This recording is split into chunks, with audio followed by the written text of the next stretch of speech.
Okay, so where was I when we stopped? Yeah, I think... So Parvenus and Nouveau Riche, since the origin of their wealth is so recent and so visible, everyone knows it, it's almost impossible for those individuals or families to gain, to attain actual status. Even though, of course, what you actually see in this series is that these families, they do try to engage in those cultural practices that give status. Yeah? They become donors of the Metropolitan Museum or other cultural institutions. They go to charity events in which people donate a lot of money to charitable institutions, but this is a sign to be able to be invited there is actually a sign of status. Yeah? So they try to get into these social circles, but it's always considered a little bit with no snubbing by those others. Yeah? And for us also as viewers of this television show, we find that almost tacky, yeah? to watch that. But of course, over time, over the generations, yeah, it is possible to attain that status. Yeah? I'm putting up here an example, the example of Bill Clinton. Bill Clinton has actually a similar history politically as Obama, okay? Because he was born into a very low-class family, but with good education, he was able to start moving in political circles, and then of course he becomes governor of Arkansas and then president. And of course now this is associated with a lot of economic wealth now as well. Now what Bill Clinton founded after he ended after his presidency was over is the Clinton Foundation. One of the major charitable foundations in which people who have high status, they come to these events and donate money. Yeah? So these are social circles that Bill Clinton is now able to move in, which he was not before gaining status through political membership. What else did I want to say about this? Yeah? So gaining status means that you have to work on over time the acquisition of wealth, where the wealth comes from, has to become invisible. And there's actually a great passage in the Weber text which makes that very explicit. And this is on page 173. Weber writes, "Therefore, all groups having interest in the status order react with special sharpness precisely against the pretensions of purely economic acquisition. In most cases, they react the more vigorously the more they feel themselves threatened. Precisely because of the rigorous reactions against the claims of property per se, parvenus, so nouveau riche, the parvenu is never accepted personally and without reservation by the privileged status groups, no matter how completely his style of life has been adjusted to theirs.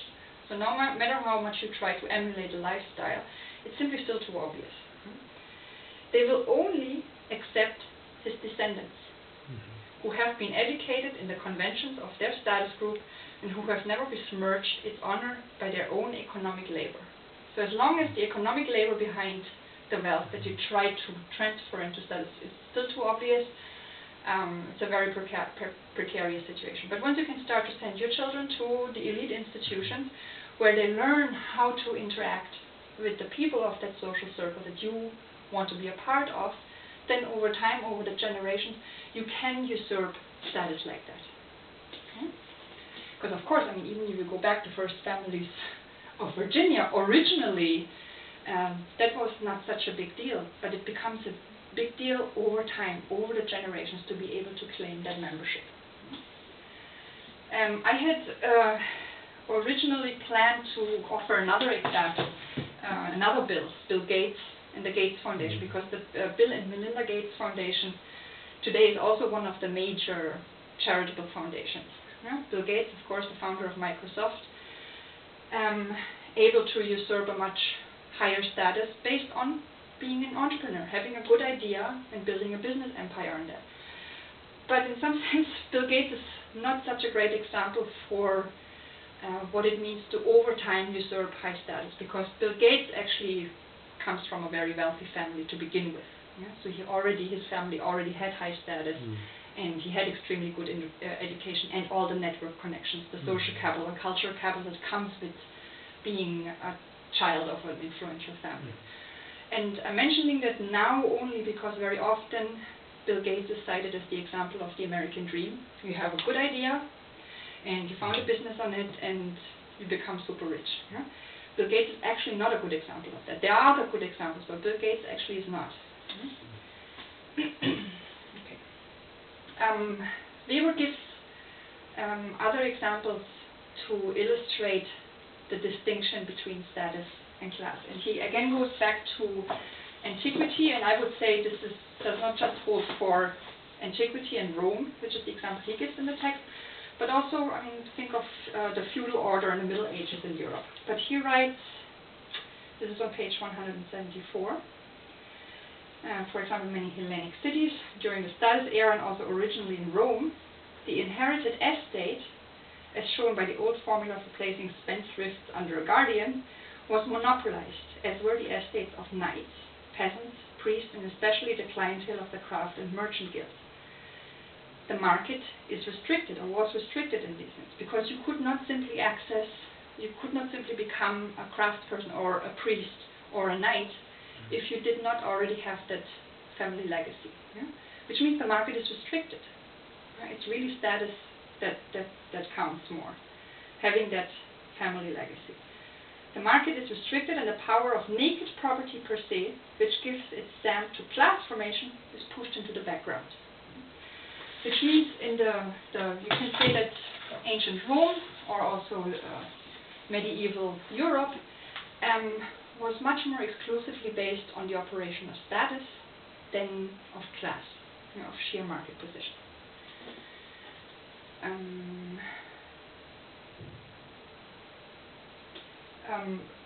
Taken together, these insights are used in today's classification of, the classification of different social classes in American society. This is often called SES, or socioeconomic status, in order to determine which class you belong to in the American, or doesn't matter where, in the stratification order.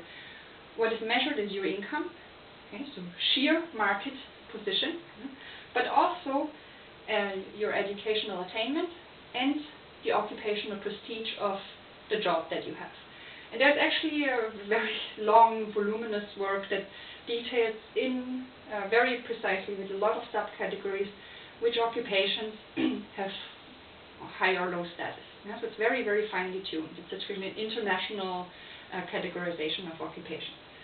So taken together, this is then what counts as a measure for social class. So not only income, but also education, so attaining a certain pedigree, and the direct prestige or social esteem in which your occupation is held. So which makes it then possible to talk in much more nuanced terms about these differences that class and status make. Think, for example, of a university professor versus a mafia boss. University professors don't usually have a lot of economic resources, so their market position is rather low, but they're held in high esteem. They have a very high status. You will find academics will get a voice in the public sphere, be consulted by the government or by other institutions, because they're held in esteem, not because they have economic power. On the other hand, a mafia boss has a lot of economic power, but no status, very low status. So the way to get heard in politics would be just sheer through channeling money into the right avenues, but not through your status. You cannot openly say you got campaign funds from a mafia boss, even though of course that happens, but it happens in hidden ways. Of course, again, I'm giving the example of today's Wall Street executives, where the status right now is quite critical.